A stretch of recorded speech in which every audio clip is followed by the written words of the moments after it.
안녕하세요. 형광펜 성경과 함께하는 성경 공부, 오늘은 사사기 4장입니다. 저번 시간에 3장을 후반부를 끝까지 못 봤는데요. 여기 먼저 보고 4장 같이 보도록 하겠습니다. 저번 시간에 에훗이 그 모압 왕 에글론을 죽였어요. 칼로 죽였는데, 그리고 나서 다락문을 잠갔습니다. 왕의 신하들은 기다리다가 왕이 필요한 다락방에서 발을 가리우신다, 이게 뭐냐면 화장실에 있다, 그런 뜻입니다. 그래서 왜 이렇게 볼일을 오래 보지? 그러다가 이제 열어봤더니 이미 죽어 있었습니다. 그 기다리는 동안에 에훗은 피하여서 도망을 갔고요. 그리고 또 에브라임 산지에서 나팔을 불렀고요. 그리고 이스라엘 자손들을 모았고, 여호와께서 이 모압 사람들을 너희 손에 붙이셨다, 그렇게 한 다음에 이제 전쟁을 일으키게 된 거죠. 그리고 나서 이 모압 사람들을 1만 명 가량을 죽이게 되는데, 그들은 다 역사요 용사였다, 이렇게 나오게 됩니다. 한 사람도 피하지 못하였다. 그리고 나서 이제 이스라엘 수하에 항복을 하게 되고요. 모압 사람들이요. 그 땅에 18년 동안 태평이 있었다. 그리고 나서 이 삼갈이라는 사사가 일어나게 되는데, 이 소모는 막대기로 갔다가 블레셋 사람을 600명을 죽이고 이스라엘을 구원하게 돼요.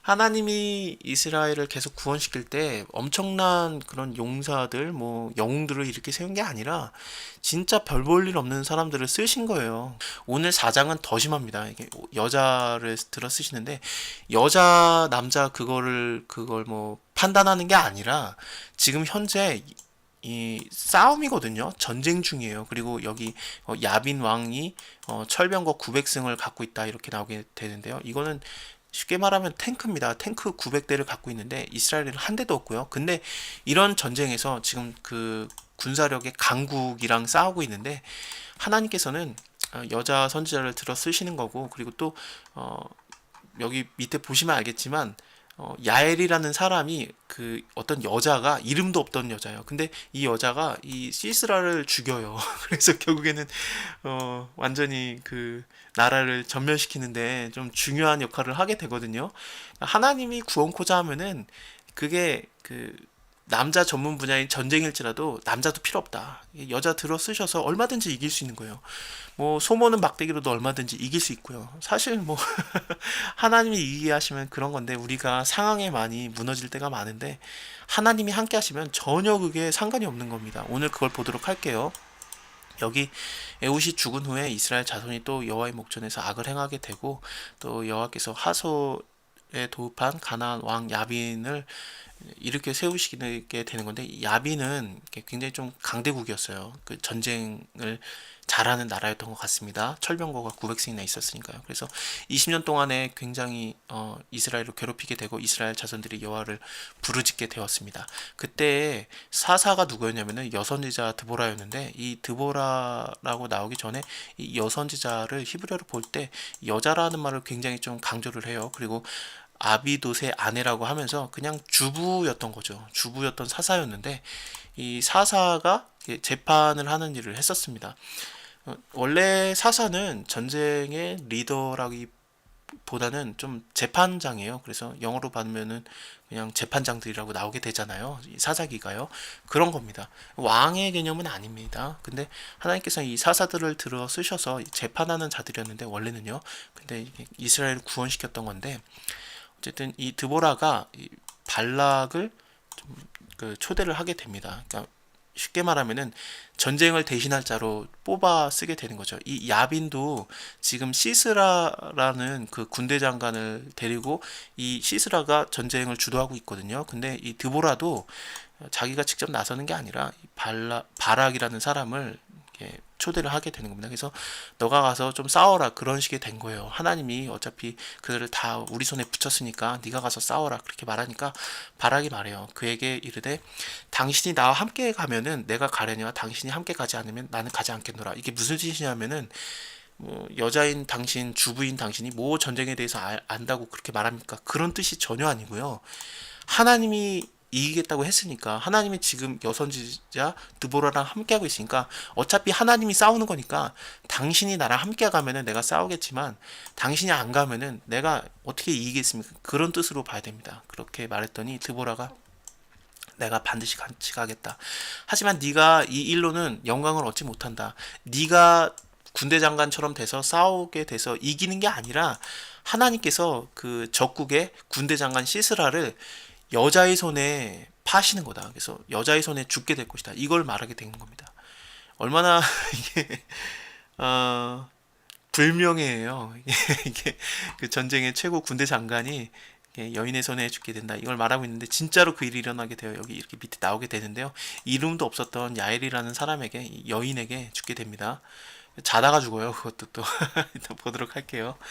어쨌든 드보라가 일어나서 바락과 함께 게데스로 가게 되고 바락이 스불론과 납달리를 게데스로 부르고 1만 명이 그를 따라 올라오게 되고 드보라도 함께 가게 되었습니다. 모세의 장인 호밥의 자손 중 겐사람 헤벨이 이렇게 나오게 되는데요. 이 호밥이 모세의 장인이 아니잖아요. 이드로죠. 근데 왜 호밥이라고 나오는가? 성경에 종종 그래요. 그 아들들을 건너뛰고 이 사람은 그의 아들이다 그런데 사실은 손자이고 그런 경우가 많습니다. 그냥 건너뛰는 경우들이 있는데 왜냐하면 민수기 10장을 보게 되면 나와요. 모세 장인의 뭐 아들 호밥이라고 나오게 되는데 모세가 부탁을 하죠. 그 호밥에게 우리랑 같이 가자. 우리 하나님께서 주시는 땅에 같이 가자. 그렇게 부탁을 했더니 호밥이 나는 안 간다. 나는 내 원래 곳으로 돌아가겠다 그랬더니 모세가 또 간청을 하게 돼요. 당신이 쉽게 말하면 이게 광야에서 살던 자였기 때문에 뭐 장막을 치는 거라든지 아니면 뭐 어디에 가는 거라든지 당신이 우리의 눈이 되리이다 그러면서 좀 같이 가달라고 부탁을 하게 되는데 같이 갔었는지 안 같이 갔었는지 그 뒤에 기록은 안 됐지만 어쨌든 사사기 1장에 모세의 장인은 겐사람이다 그러면서 이 모세의 그 족속들이 땅을 분배를 받게 돼요. 이걸 통해서 볼 때 분명히 따라간 게 아닌가 싶습니다. 어쨌든 이게 모세의 장인이 혹시 이드로 말고 또 호밥이라는 이름이 또 있나 그렇게도 볼 수 있지만 어쨌든 뭐 이렇습니다. 어쨌든 이런 얘기가 나오게 되고 여기 상수리 나무 곁에 이르러 장막을 쳤다. 아비노함의 아들 바락이 이제 드디어 시스라에게 구하게 돼요. 그래서 결국에는 그 철병거 900승이 다 나오게 되고 싸우게 되는데 하나님께서 이기게 했으니까 네 손에 붙이신 날이라 하나님이 뭐 앞서 행하였기 때문에 완전히 이기게 되죠. 그래서 다 도망가게 됩니다. 바락이 이기게 되고 시스라가 그 모든 병거가 그 온 군대가 칼로 다 쳐지게 되고 패하게 되었고요. 도망을 가게 되어 도망가는 길에 이 겐사람 헤벨의 아내 야엘의 장막에 이르르게 되고 하솔 왕 야비는 겐사람 헤벨의 집에 평화가 있습니다. 이렇게 나오게 되는데요. 일단은 야엘이 나아가서 시스라를 영접하게 되어 그에게 말하게 됩니다. 나의 주여 들어오소서 내게로 들어오시고 두려워하지 마소서 그랬더니 이제 들어가게 되고 이불도 덮어주고 그러게 되어 나에게 물 좀 주십시오. 이렇게 내가 목마르다 그랬더니 이 젖부대를 열어서 그에게 마시게 하고 덮어주게 됩니다. 이불도요. 그리고 나서 말하게 돼요. 누가 나 찾으면 넌 없다고 해라 그랬더니 이제 도망가서 힘들었는지 깊이 잠을 자게 돼요. 그랬더니 헤벨의 아내 야엘이 장막 말뚝을 취하고 그 손에 방망이를 들고 와가지고 가만히 가서 말뚝을 그 살적에 박아버려요. 그랬더니 말뚝이 꿰뚫고 땅에 박히게 되고 시스라가 거의 뭐 쇼크사를 하게 되는 겁니다. 기절해서 죽게 돼요. 그래서 결국엔 이 한 나라의 군대 장관이 뭐 엄청난 탱크 부대를 갖고 있던 이 군대 장관이 철병거를 갖고 있던 이 군사 강국의 최고 지도자가 결국에는 여인의 손에 죽게 되는 겁니다. 그리고 나서 나가서 말하게 돼요. 네가 찾는 사람을 너에게 보일 것이다. 그리고 이제 시스라가 죽었고 말뚝은 그 살적에 박혔더라. 이와 같이 이날에 하나님이 가나안 왕 야빈을 이스라엘 자손 앞에서 패하게 하시고 그리고 이스라엘 자손의 손이 가나안 왕 야빈을 점점 더 이기게 되었고 마침내 가나안 왕 야빈을 진멸시키게 됩니다. 자, 하나님은 뭐 누구를 들어 쓰시든지 얼마든지 구원할 수 있는 겁니다. 완전히 전쟁은 하나님께 속하였다. 그 뜻을 완전히 보여주는 그런 장면들이에요. 일단은 여기까지 보도록 하고요. 다음 장에서는 이제 하나님을 찬양해야 되겠죠. 하나님이 우리를 이기겠구나. 그 찬양이 나오게 됩니다. 다음에 뵐게요. 감사합니다.